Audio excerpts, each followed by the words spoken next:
Welcome back to the Afterplug channel, your hub for fight news and pop culture news. My name is Techno. Today I'm here with the one, the only, the Mr. Ty Tomlin. How you doing today, Ty? Oh, I'm doing well. Thank you for having me on, man. I gotta say it's quite interesting because I've only been doing interviews for a little bit. I interviewed someone called the Fan in a previous interview, and now I'm Mhm. interviewing a pro fighter. Quite, it's quite an honor to be honest. Oh, well, thank you. I appreciate that. It's my honor to be on. And I will let's go on to the questions because I've got some good ones I have to ask you. You're appearing on the only second ever Misfits post-Luminary event. How does it feel to have this kind of platform? Yeah, it's a really cool platform because it opens a lot of eyes that wouldn't normally be on boxing to professional boxing. There's gonna be a lot of people in the crowd that haven't seen real pro fights and things like that, that are fans of Misfits, a lot of younger fans, and anybody I can open eyes to the sport and myself too. That's always something I'm going to do. Hopefully, I can get on there, put on a great performance, and make them fans of myself and professional boxing as a whole. As a pro boxing fan, I can definitely sympathize with that because I got into boxing mainly because of influencer boxing back in 2019 and 2018. But as I've grown, I've really developed a love for boxing, and I do watch a lot of professional boxing as well. And I can sympathize with a pro boxer who's coming into the influencer boxing scene to build a name for himself and also build a name for the community because we need people who will come into the community who will promote and put on a good show because the whole point of boxing is to put on a show. People it's all business on the other side, but in the ring it's all for entertainment and of course we get our entertainment by watching people punch each other in the face for a living. So yeah. that's Um that's what I say all the time. It's the entertainment business. Get in there, entertain to your best. That's why the whole influencer boxing thing has done so well. And I love that because you said that you first started watching influencer boxing, then it grew to a point where you like professional boxing. That's why I've always been an advocate for the influencer boxing because it opens up so many eyes to the sport, brings in new fans like yourself. And it's a really cool thing to have somebody with a platform like that bring attention to the sport because there for a while it was on the decline. But here lately, I feel like boxing's being talked about so much more, and it's really a positive thing. I have to agree on that because I think with the UFC, like the UFC was definitely It just went overtaking crazy. boxing because the UFC was definitely on the rise during like I want to say mid 2010s, like 2015, 2016, with the people like McGregor and boxing was a bit stagnant because we didn't have anything huge like to Mhm. really like we didn't have anything that was similar to what McGregor was doing because of course Floyd Mayweather wasn't fighting because he was either Mhm. retired at that point or was on his end of his career and we didn't like boxing was very stagnant. And when you look back at it now, like you realize that it was not going places. But now we see more like coming into the sport. We see it more headlines. Like we had Tank versus Garcia a few months ago, That was a big one. and that was a fight we've been wanting for a long time. And then we have influencer boxing now to keep people interested in the sport and bridge the two communities together to build a bigger platform for the sport as a whole. And I'm all for it. Yeah, time as well. It's awesome. One thing that the fans are upset about is that this fight isn't going to be streamed on the Zone. Let's say hypothetically, Mr. Mams Taylor was on the call right now. What message would you give to him to convince him to televise this post-limb fight and post-limb fights in Man, general? just in general, professional boxing, man. It's these guys, the influencer boxers, they get in there and they work hard, which I respect that. But we've been doing it our entire lives. We get in there, we put on entertaining fights against guys that really know what they're doing, also been in there the entire lives. All the respect to the influencer boxing, but if you can get guys like us on TV, help bridge that gap even more. Not only that, but we bring a lot of different fans ourselves. Guys that are in professional boxing might also pick up into some of the Misfits territory, things like that. There's so many different things that I think could be done to mix both of them in there together. And who knows, you might even create a star of your own through professional boxing and get into that realm of the business.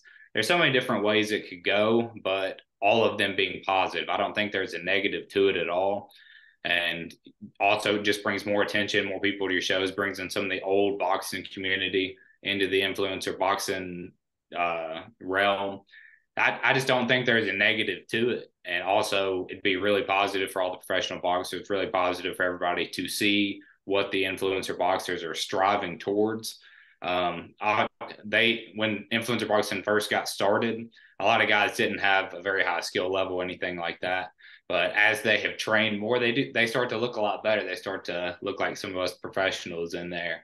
And I think it'd be interesting for the fans to see the difference between the two. And I think they would grow to love both of them. I can 100% agree with that. It's the whole point of building communities together and merging together to build something bigger. Like in the business world, like companies merge together to build a bigger business. It's similar to this in a way because two communities mix together to create something new, and I could definitely agree with that.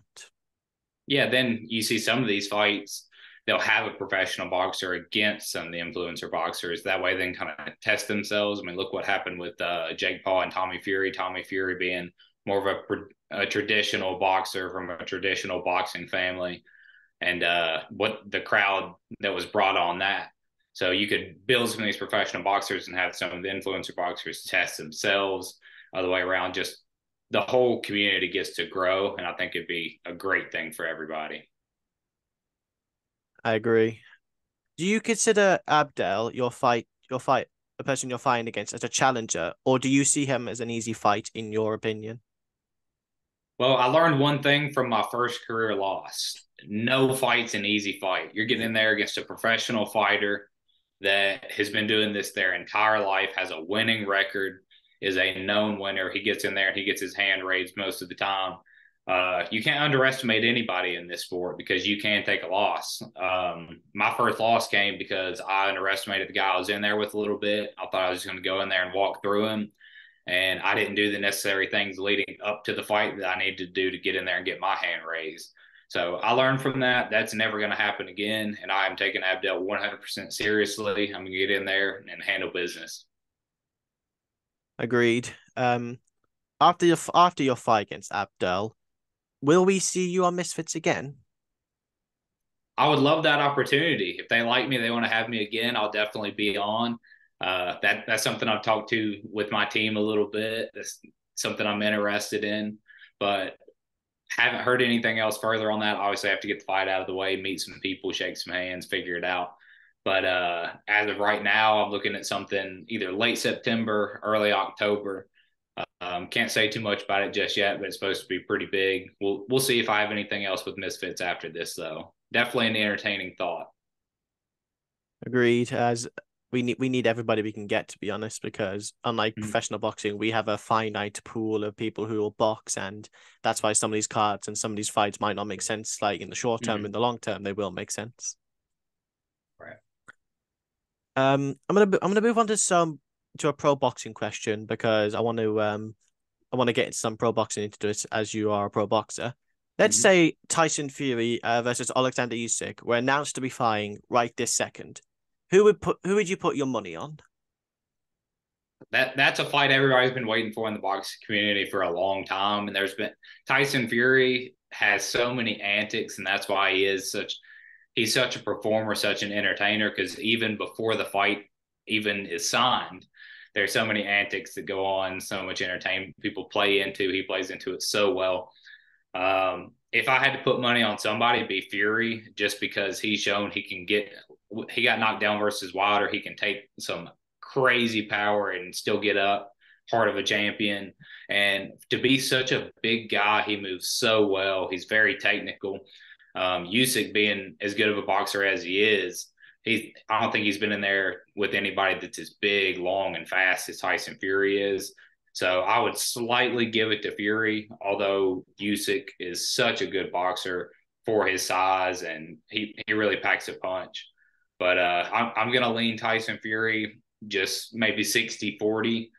Usyk could edge out a decision, but I see Tyson Fury putting his punches together, hurting Usyk, and eventually getting a decision pretty lopsided. I have to disagree with you on that. Oh yeah. Yeah, my money would be on Usyk because when I look at Tyson's previous fight against Dillian White, Derek Hmm. Chisora, and the third Wilder fight, when you look at Fury and how and the way he was fighting in them, ignore that in the background.